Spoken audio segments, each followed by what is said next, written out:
الحمد لله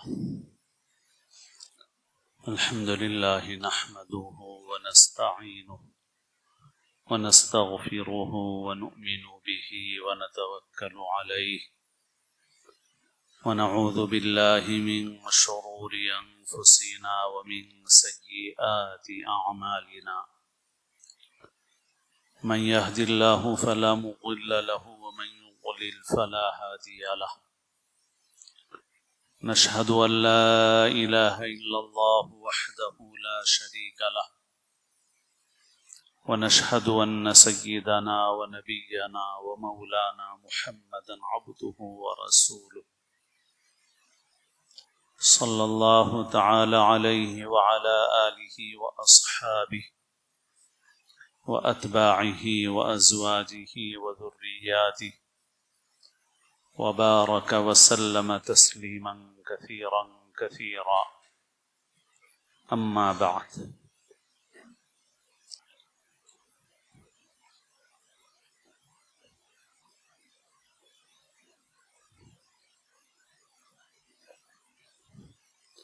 قابل احترام بزرگوں، عزیز دوستو،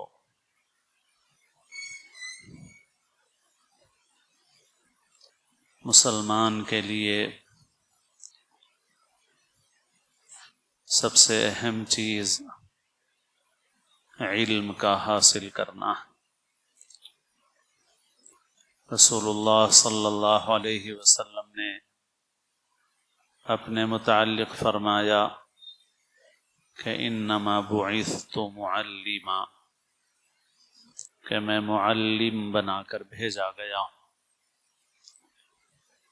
اور آپ صلی اللہ علیہ وسلم نے پر جو سب سے پہلی وحی اللہ تعالیٰ نے نازل فرمائی وہ علم کے متعلق ہے۔ سورۃ العلق کی شروع کی آیتیں سب سے پہلے آپ پر نازل ہوئی۔ اقرأ بسم ربک الذی خلق خلق الانسان من علق اقرأ وربک الاکرم الذي علم بالقلم علم الانسان ما لم يعلم۔ ان 5 آیتوں میں پڑھنے کا ذکر ہے، علم کا ذکر ہے، قلم کا ذکر ہے، اور اس بات کا ذکر ہے کہ اس پڑھنے لکھنے کا کام، پڑھنے لکھنے کا یہ کام ایسا نہیں ہونا چاہیے کہ رب سے رشتہ منقطع کر کے کیا جائے، بلکہ پڑھنے کا لکھنے کا یہ کام اس طرح سے ہو کہ انسان اپنے رب کو، اپنے خالق کو، اپنے مالک کو نہ بھولے، اور علم کا رشتہ رب سے جڑا رہے۔ اس لیے فرمایا بسم ربک الذی خلق، پڑھو اپنے رب کے نام کے ساتھ جس نے پیدا کیا۔ پھر علم کا ذکر ہے، قلم کا ذکر ہے۔ اسی طرح سے ہر پیغمبر کو اللہ نے خاص معجزہ عطا فرمایا، اور ہمارے حضور صلی اللہ علیہ وسلم کو اللہ نے جو معجزہ خاص عطا فرمایا، جو سب سے بڑا اور سب سے خاص معجزہ ہے، خود اس کا تعلق علم سے ہے، یعنی قرآن مجید۔ حضرت موسیٰ علیہ السلام کو لاٹھی دی گئی، جسے ڈالتے تھے میدان میں تو اژدہے کی شکل اختیار کرتی تھی۔ حضرت عیسیٰ کو اللہ نے دست شفا عطا فرمایا تھا کہ وہ بیمار پر ہاتھ پھیرتے تو اسے شفا ہو جاتی تھی، اندھے کو بینائی مل جاتی تھی۔ اور انبیاء کو مختلف معجزات دیے گئے، اور حضور پاک صلی اللہ علیہ وسلم کو بھی اس قسم کے معجزات دیے گئے، لیکن جو سب سے بڑا معجزہ، جو باقی رہنے والا معجزہ ہے، وہ قرآن مجید دیا گیا۔ اور ظاہر ہے کہ یہ معجزہ علم سے تعلق رکھتا ہے، علمی معجزہ ہے جو آپ کو دیا گیا۔ تو یہی سب سے بڑی دلیل ہے کہ آپ اس دنیا میں علم کا پیغام لے کے آئیں، کیونکہ آپ جو معجزہ لے کے آئے ہیں اس معجزے سے انسان آشنا اسی وقت ہو سکتا ہے جب اس کے پاس علم ہو۔ اسی لیے آپ صلی اللہ علیہ وسلم نے فرمایا کہ طلب العلم فریضۃ علی کل مسلم، کہ علم کا حاصل کرنا، علم کا طلب کرنا ہر مسلمان پر فرض ہے۔ اور پھر علم کے جو فضائل ہیں وہ احادیث میں بکثرت ہیں، مختلف مواقع پر ہم اسے سنتے رہتے ہیں۔ ایک حدیث میں آپ صلی اللہ علیہ وسلم نے فرمایا کہ الدنیا ملعونۃ ملعون ما فیہا الا ذکر اللہ وما والاہ وعالما او متعلما، کہ ساری دنیا ملعون ہے، لعنت ہے ساری دنیا۔ اور لعنت کا مطلب کیا ہوتا ہے؟ لعنت کا مطلب ہوتا ہے خدا کی رحمت سے دور ہونا۔ تو دنیا ساری کی ساری خدا کی رحمت سے دور ہے۔ الدنیا ملعونۃ ملعون ما فیہا، دنیا میں جو کچھ ہے سب ملعون ہے، یعنی سب خدا کی رحمت سے دور ہے۔ الا ذکر اللہ، سوائے اللہ کے ذکر کے، اللہ کی یاد کے۔ بس وہ چیز جو اللہ کے ذکر سے جڑی ہوئی ہے، بس وہ چیز رحمت میں ہے، رحمت کے سائے میں ہے۔ اس کے علاوہ باقی جتنی دنیا ہے، یہ دنیا رحمت کے سائے سے دور ہے۔ الا ذکر اللہ وما والاہ، اور جو چیزیں اللہ کے ذکر سے قریب کرنے والی ہوں، اللہ کے ذکر سے جوڑنے والی ہوں، اللہ کے ذکر سے تعلق پیدا کرنے والی ہوں، بس وہ چیزیں ہیں جو اللہ کی رحمت کے اندر ہیں۔ اور وعالما او متعلما، عالم اور یا متعلم، علم کا سیکھنے والا، علم کا سکھانے والا، یہ ہے بس۔ اس کے علاوہ باقی پوری دنیا، حضور پاک صلی اللہ علیہ وسلم فرماتے ہیں ملعونۃ ملعون ما فیہا۔ کس قدر وضاحت ہے اس کے اندر۔ تو اس لیے مسلمان کے لیے ظاہر ہے کہ علم سے رشتہ یہ سب سے بنیادی چیز ہے۔ اسی لیے اس پہلی وحی میں علم کا ذکر ہے، اس میں نماز کا، زکوٰۃ کا، کسی اور عمل کا ذکر نہیں ہے۔ وہ سب چیزیں اپنی جگہ ہیں، لیکن ان سارے اعمال کو کرنے کے لیے بھی علم چاہیے۔ نماز پڑھنے کے لیے طہارت کا علم چاہیے، نماز کے طریقے کا علم چاہیے، اور اسی طرح دین کے تمام احکام پر عمل کرنے کے لیے پہلا قدم علم حاصل کرنا ہے۔ اسی لیے علم کے بے شمار فضائل احادیث میں بیان کیے گئے ہیں۔ مسلمانوں کے ابتدائی دور میں اور صدیوں جب تک مسلمانوں کا اقتدار رہا دنیا کے بڑے حصے کے اوپر، تو مسلمانوں کے پاس دو الگ الگ درس گاہیں نہیں تھیں کہ یہ دینی مدرسے ہیں اور یہ دنیاوی تعلیم گاہیں ہیں۔ ایسا نہیں تھا، یہ بات کھلی ہوئی ہے، سبھی سمجھتے ہیں۔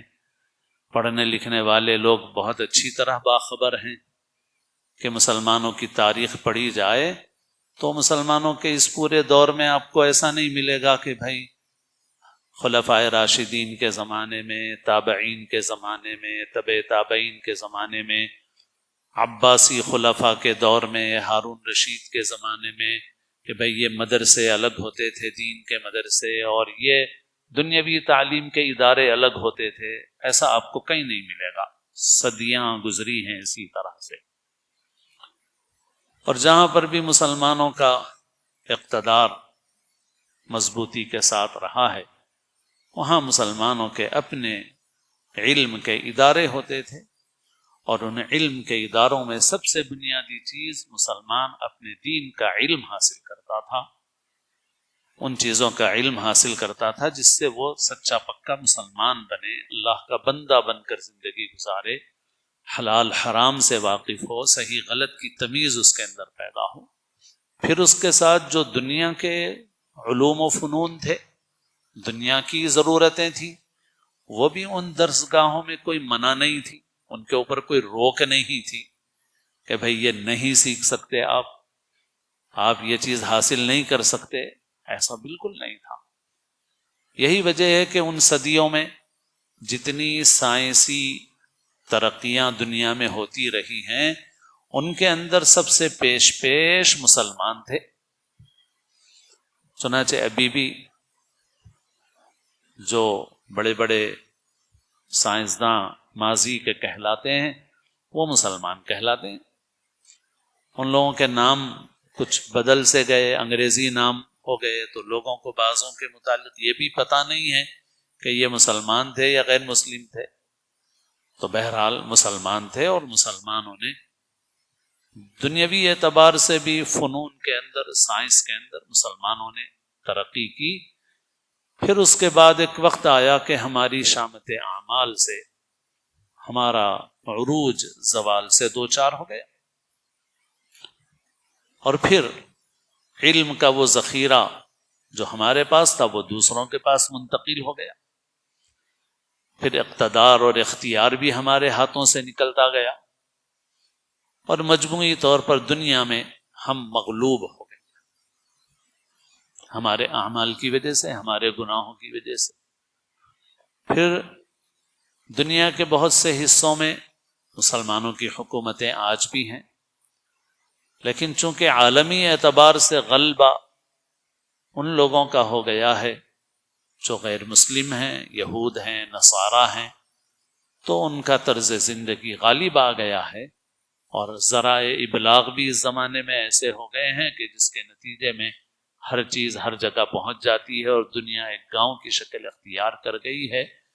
تو نتیجہ یہ ہوا کہ اب مسلمان ملکوں کے اندر بھی اب دینی درسگاہیں الگ ہو گئی ہیں، اور دنیاوی تعلیم گاہیں الگ ہو گئی، اور خاص طور پر وہ ممالک کہ جہاں پر مسلمان محکوم ہیں، اقلیت میں ہیں، کم تعداد میں ہیں، تو وہاں پر ظاہر ہے کہ مسلمانوں کا دینی تعلیم کا نظام بالکل علیحدہ ہو گیا ہے مکمل طریقے سے۔ ہمارے بر صغیر میں یہی حالات پیش آئے، اور اس کے بعد ہمارے بزرگوں نے، اکابر نے دینی مدارس کا ایک نظام قائم کیا، اور اس وقت بر صغیر میں جس طرح سے مدرسے ہیں وہ بہت سے مسلمان ملکوں میں بھی نہیں ہیں۔ حالانکہ ان مسلمان ملکوں کے پاس وسائل ہیں، حکومتیں ہیں بظاہر، لیکن اس کے باوجود وہاں پر بھی ویسے دینی تعلیمی، خالص دینی تعلیمی ادارے نہیں ہیں جیسے یہاں بر صغیر میں الحمدللہ ہیں، اور یہ اللہ تعالیٰ کی بہت بڑی نعمت ہے۔ ان مدارس کو باقی رکھنا مسلمان کے لیے سب سے اہم ہے، مسلمانوں کے دین اور ایمان کی حفاظت کے لیے، مسلمانوں کے وجود کو باقی رکھنے کے لیے، بحیثیت مسلمان ان کے وجود کو باقی رکھنے کے لیے ان مدارس کا بقا، ان مدارس کا باقی رہنا انتہائی اہم اور ضروری ہے۔ یہ حالات ہیں جس کے نتیجے میں ہمارے مدرسے الگ ہو گئے، دینی درسگاہیں الگ ہو گئی، اور عصری تعلیم گاہیں الگ ہو گئی۔ پھر مادہ پرستی کے غلبے نے کہ بھائی روپیہ، پیسہ، دنیا کی محبت، اس کے غلبے نے ہماری نظروں میں دنیاوی تعلیم گاہوں کا مرتبہ تو بڑھا دیا، مگر دینی تعلیم کے جو ادارے ہیں اس کے متعلق ہمارا تصور ویسا باقی نہیں رہا جیسا ایک مسلمان کا ہونا چاہیے، اور اس کا نتیجہ یہ ہے کہ ہمارے معاشرے میں دینی مدارس کے متعلق بعض غلط تصورات پیدا ہو گئے ہیں، جس میں ایک تصور یہ ہے کہ مدرسے گویا غریبوں کے لیے ہوتے ہیں۔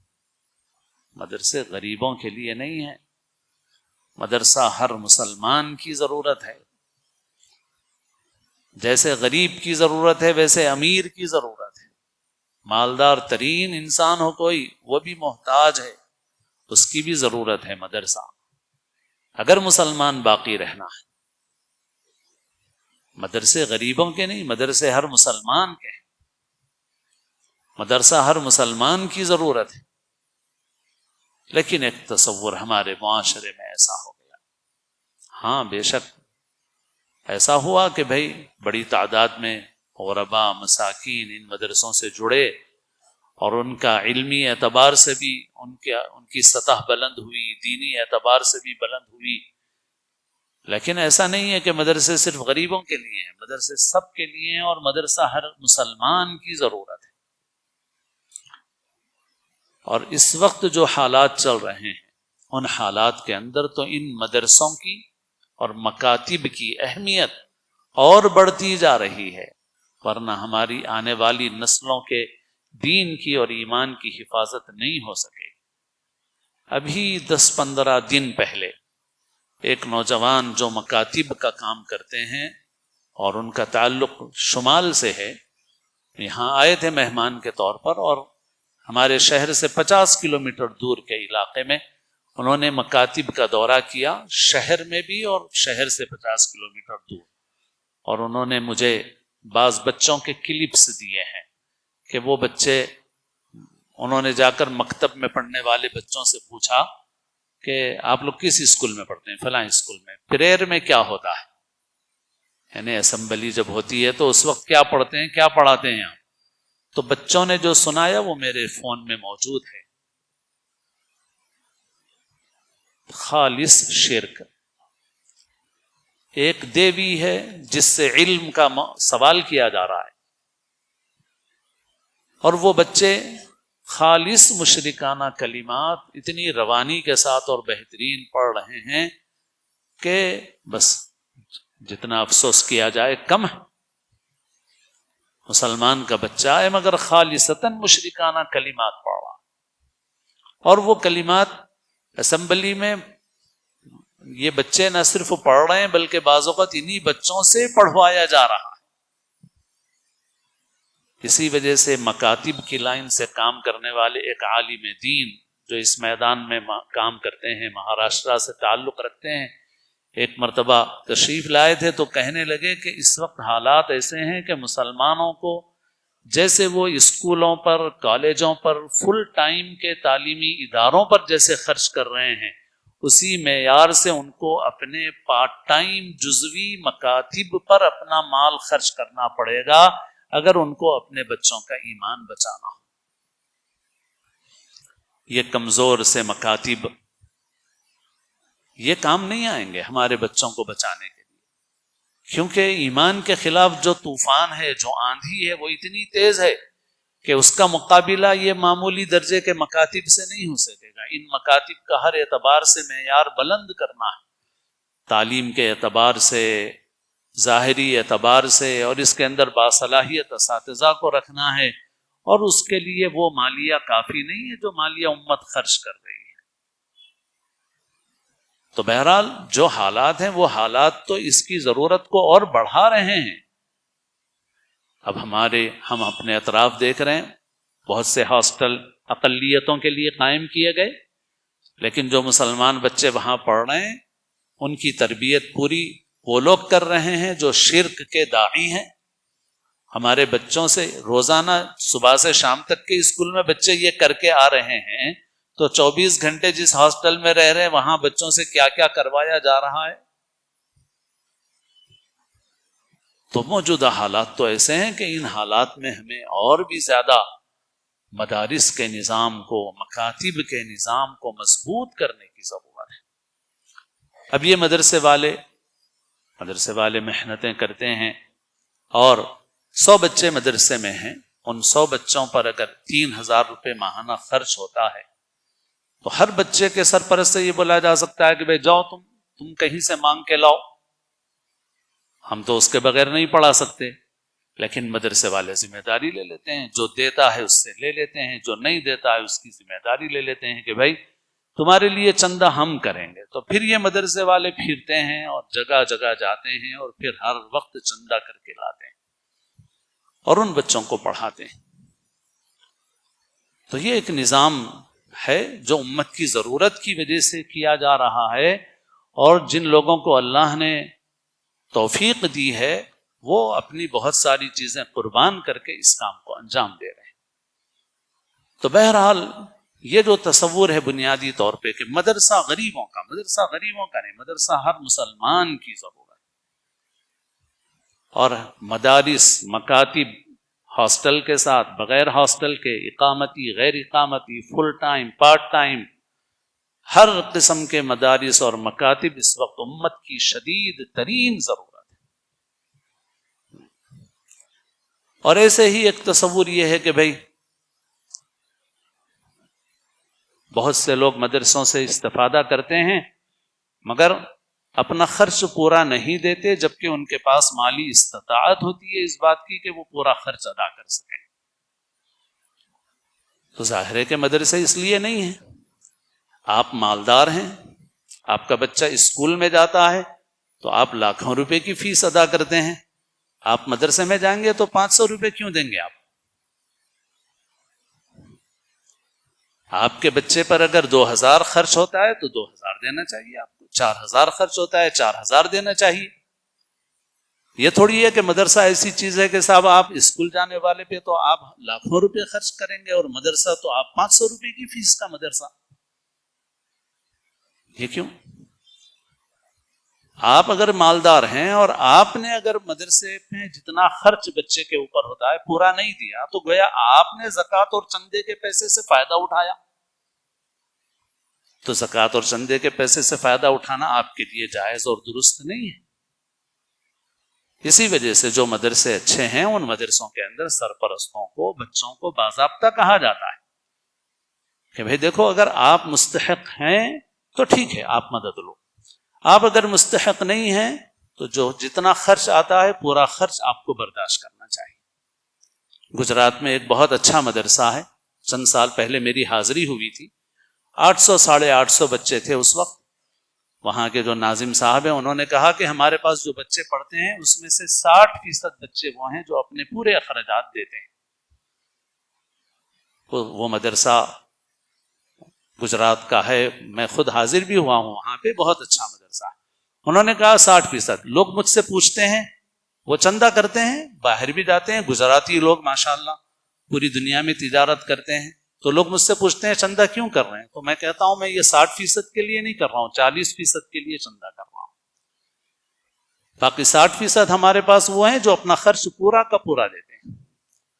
تو اور جو آدمی خود زکوٰۃ ادا کرنے والا ہے، مالدار ہے، تو وہ 500 روپے کیوں دے گا مدرسے کو؟ اس کو اتنا، اگر اس کے بچے پہ 3000 خرچ ہوتے ہیں اس کو 3000 دینا چاہیے، 5000 خرچ ہوتے ہیں 5000 دینا چاہیے۔ ایسے ہی لوگ کفالت لیتے ہیں، اسپانسر کرتے ہیں۔ تو اب بہت سی جگہوں پہ ایسا ہے کہ بھائی اسپانسر کا مطلب یہ ہے کہ آپ 1000 روپے دے کے اسپانسر بن گئے، اور مدرسہ خرچ کر رہا ہے 3000 روپے، تو کائے کا اسپانسر ہے بھائی؟ یہ آپ اسپانسر کر رہے ہیں تو پورے 3000 روپے آپ تو جو ہو رہا اس کے اوپر خرچ ہو رہا ہے، تب آپ اس کے کفیل ہوئے، تب آپ اس کے اسپانسر ہوئے، اور آپ کو کرنا چاہیے۔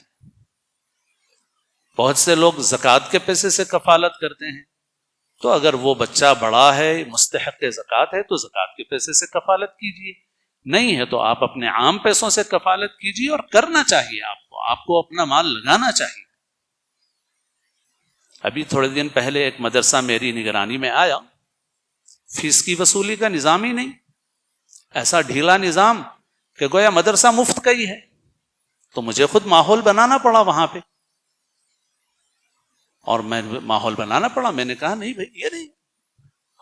ایسے ہی بعض لوگ بولتے ہیں کہ بھائی ہم ایک پیسہ نہیں لیتے کسی سے فری میں، تو میں ان سے پوچھتا ہوں کون کرو بولے آپ کو؟ یہ ہمارا کانسیپٹ یہ ہے کہ اگر 500 روپے ان کی جیب سے نکالے جا سکتے ہیں تو ان کی جیب سے نکالے جائیں، 500 چندے سے ڈالے جائیں، اور کام اچھا کیا جائے۔ اور ہم اتنے پاپڑ بیل کے بھی اپنے مدرسین کو جو تنخواہ دیتے ہیں، آپ غور کیجئے ذرا، ہمارا جو قرآن پاک کا اچھا مدرس ہے وہ فجر کے بعد سے پڑھاتا ہے، مکتب پڑھاتا ہے، 6 گھنٹے 8 گھنٹے کا مدرسہ پڑھاتا ہے، عصر سے عشاء تک کا مکتب پڑھاتا ہے، کون اتنی ملازمت کرتا ہے بھائی؟ کون سا سرکاری ملازم کرتا ہے؟ کون سا سرکاری ٹیچر کرتا ہے؟ کون سا کلرک کرتا ہے؟ صبح سے لے کے شام تک کا کتنی تنخواہ ملتی ہے اس کو؟ کتنی یافت کما لیتا ہے وہ؟ یہ پورا کا پورا صبح سے لے کے شام تک کا وقت لگا کے 30,000 کما لے تو اس نے ایک اچھی کمائی کر لی. اور 15,000 گھر کے کرائے میں چلے جائیں تو 15,000 میں اسے گھر چلانا ہے.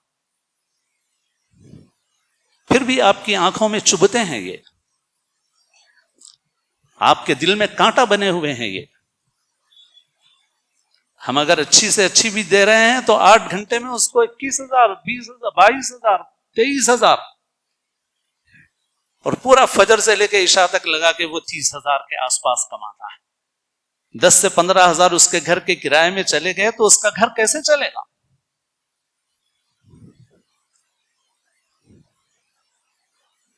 اور پھر جو اچھا کام کرنے والے ہیں، بدگمانی کا مرض عام ہے امت کے اندر. ارے اچھے برے کی تمیز ہونی چاہیے. کہا جاتا ہے کہ بنارس ہندو یونیورسٹی جس نے بنائی تھی تو بعد میں ایک جلسے میں کسی نے کہا کہ اس نے آدھا پیسہ کھا لیا تھا. تو کہتے ہیں کہ مجمع میں سے ایک آدمی اسٹیج پہ آیا اور اس نے کہا کہ اگر اس نے آدھا پیسہ کھا لیا تھا اور قوم کو اس نے یہ یونیورسٹی دی ہے تو میں اس کا احسان مند ہوں اور میں آج اس شخص کا ساتھ دینے کے لیے تیار ہوں جو 100% کھائے، 100% لگائے، 100% کھائے، مگر ہماری قوم کو ایک ایسی یونیورسٹی دینے کے لیے تیار ہو تو میں اس کا ساتھ دینے کے لیے تیار ہوں. تو آگے بڑھنے والوں کی سوچ ایسی بھی ہوتی ہے. اور کبھی ہماری سوچ ایسی ہے کہ صاحب ہم تو جس کے متعلق چاہیں بدگمانی اختیار کر لیں، اچھے کاموں کو نقصان پہنچا دیں ہم. تو بہرحال میرے دوستوں، مدرسے کے متعلق ہمیں اپنے تصور کو بدلنے کی ضرورت ہے، اور مدرسے میں پڑھانے والوں کے متعلق بھی اپنے تصور کو بدلنے کی ضرورت ہے. ہم لوگ جو کچھ مالیہ اکٹھا کرتے ہیں اس کے باوجود بھی ہم 8 گھنٹے کے 25,000 بھی نہیں دیتے ہم اس کو ادھر اس کو، پھر بھی آپ کو تکلیف ہوتی ہے. سرکاری ٹیچر 1-1 لاکھ کی تنخواہ لے کے کتنے دن کام کرتے ہیں؟ دیکھو ورکنگ ڈیز دیکھ لو، آپ ڈیوٹی کے ٹائمنگز دیکھ لو، آپ ملنے والی سہولتیں دیکھ لو، آپ چھٹیاں دیکھ لو آپ. تو بہرحال میرے دوستوں، مدرسوں کو قسم پرسی کی چیز مت بناؤ، مدرسوں کو بیچارہ مت بناؤ. مدرسہ ہر مسلمان کی ضرورت ہے، اور جو لوگ مدرسوں میں لگے ہوئے ہیں، جو دینی خدمات میں لگے ہوئے ہیں، وہ اپنے اختیار سے سادہ زندگی گزاریں تو ان کو اختیار ہے. باقی ایک مسلمان کی خواہش یہ ہونی چاہیے کہ جس معیار سے ہم زندگی گزار رہے ہیں، ہمارا اوسط آدمی کم سے کم اس اچھے معیار سے ہمارا دینی خادم زندگی گزارنا چاہیے. ہمیں خوشی ہونی چاہیے اس کی اچھی حالت کو دیکھ کر کے، نہ یہ کہ ہمارے دل میں اس سے کوئی وہ پیدا ہو کہ اس کی اچھی حالت کیوں اچھے ہیں. تو بہرحال میرے دوستوں، مدرسوں کا جو نظام ہے یہ نظام اہم ہے، اور ہم اپنی غلط تصور سے ہم کسی قسم کا نقصان نہ پہنچائیں. ہمارا کام یہ ہے کہ ہم فائدہ پہنچائیں، ہم اس نظام کو آگے بڑھائیں. اور جیسے میں نے کہا کہ اس وقت کے حالات میں تو مدرسے اور پارٹ ٹائم کے مکاتب بھی اس بات کے حقدار ہیں کہ آپ ان پر زیادہ سے زیادہ اپنا مال خرچ کریں، ان کو بہتر سے بہتر بنائیں، تاکہ جو تعلیمی اداروں میں جو زہر ہمارے بچوں کو دیا جا رہا ہے اس زہر کا تریاق ہو سکے، اس زہر کا ازالہ ہو سکے، اور ہماری آنے والی نسلوں کے دین کی اور ایمان کی حفاظت ہو سکے. اللہ تعالی ہم سب کو صحیح سمجھ نصیب فرمائے، عمل کی توفیق نصیب فرمائے، آنے والی نسلوں کی حفاظت فرمائے. اللہ تعالی ہم سب کو اسلام کی زندگی اور اپنے اپنے وقت پر حسن خاتمہ نصیب فرمائے.